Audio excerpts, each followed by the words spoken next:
हरे कृष्णा। स्वागत है आपका हमारे चैनल दिव्य श्रीविका में। एकादशी का व्रत का बहुत महत्व है। हर माह की एकादशी की तिथि को भगवान विष्णु की पूजा विधि विधान से की जाती है।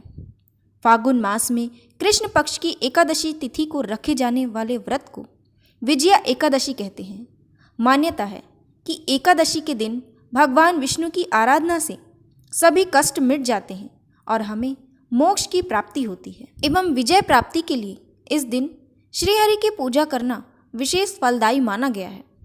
इस व्रत के विषय में पद्म पुराण और स्कंद पुराण में वर्णन मिलता है कि जब जातक शत्रुओं से घिरा हो तब विकट से विकट परिस्थिति में भी विजया एकादशी के व्रत से जीत सुनिश्चित की जा सकती है।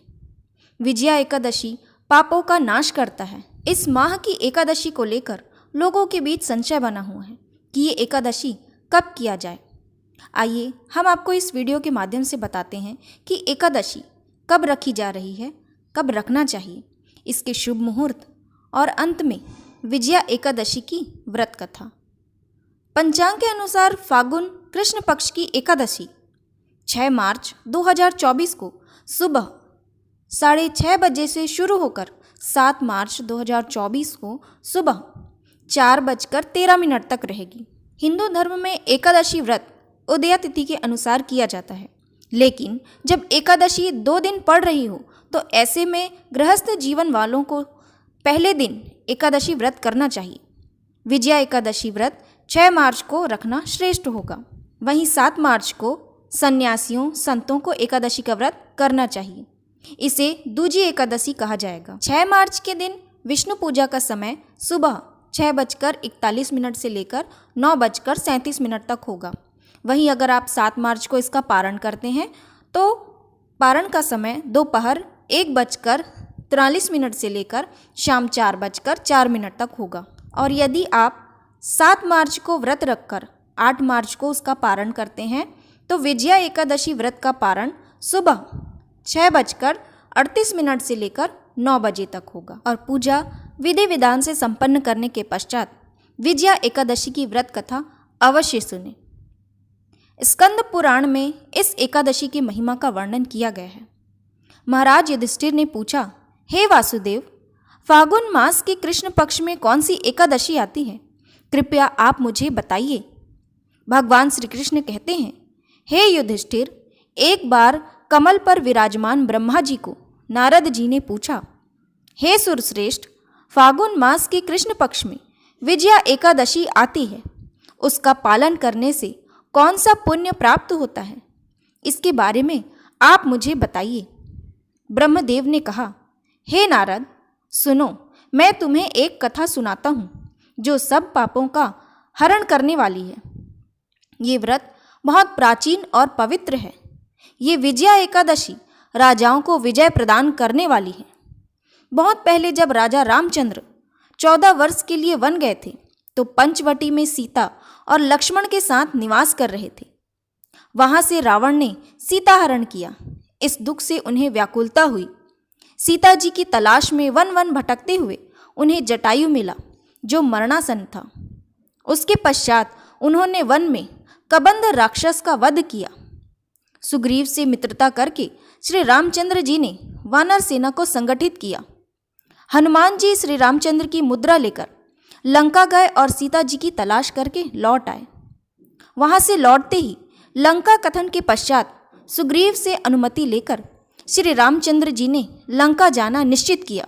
सागर तीर आने पर वे लक्ष्मण से कहने लगे, हे सुमित्रा नंदन, इस अगाध सागर में अनेक भयानक जीव जंतु हैं। इसे सुगमता से कैसे पार करें? कौन सा भी उपाय सूझ नहीं रहा। लक्ष्मण ने कहा, महाराज, आप ही आदिदेव और पुराण पुरुष पुरुषोत्तम हैं। आपसे कुछ भी छिपाना असंभव है। इस द्वीप में प्राचीन काल से बकदालभ्य मुनि रहते हैं। पास में ही उनका आश्रम है। हे रघुनंदन, उन्हें इस समस्या का समाधान पूछते हैं। लक्ष्मण के कथा अनुसार प्रभु रामचंद्र जी मुनिवर बगदालव्य के पास मिलने उनके आश्रम गए। उन्हें सादर प्रणाम किया। तब मुनिवर ने पहचाना कि यही पुरुषोत्तम श्री राम हैं। अत्यंत आनंद पूर्वक उन्होंने पूछा, श्री राम, आपका आगमन किस हेतु हुआ? रामचंद्र जी कहते हैं, हे मुनिवर, रावण का संहार करने मैं यहाँ आया हूँ। कृपा करके ये सागर पार करने का उपाय बताएं। बगदालव्य जी कहते हैं, हे श्री राम, फागुन मास के कृष्ण पक्ष की विजया एकादशी के पालन से विजय मिलता है। हे राजन, इस व्रत की विधि इस प्रकार है।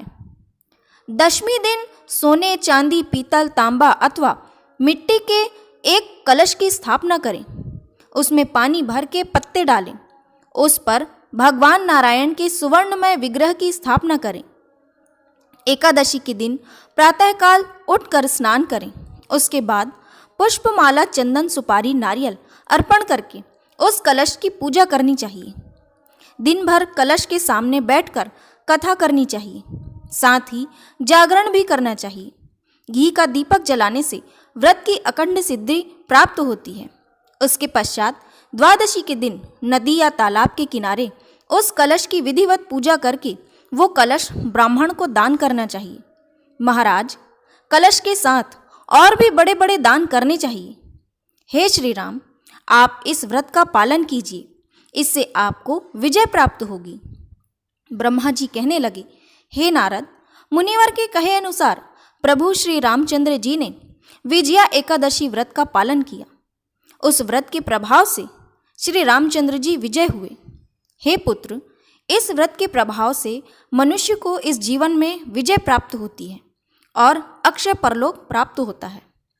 भगवान श्री कृष्ण ने कहा, इस एकादशी का पालन करना चाहिए। इसका महात्म्य सुनने से वाजपेयी यज्ञ का फल मिलता है। जय श्री विष्णु हरि। वीडियो अच्छी लगी हो तो वीडियो को लाइक, शेयर और कमेंट में जय श्री विष्णु हरि अवश्य ही लिखें। और चैनल पर नए हैं तो चैनल को सब्सक्राइब करना ना भूलें। धन्यवाद।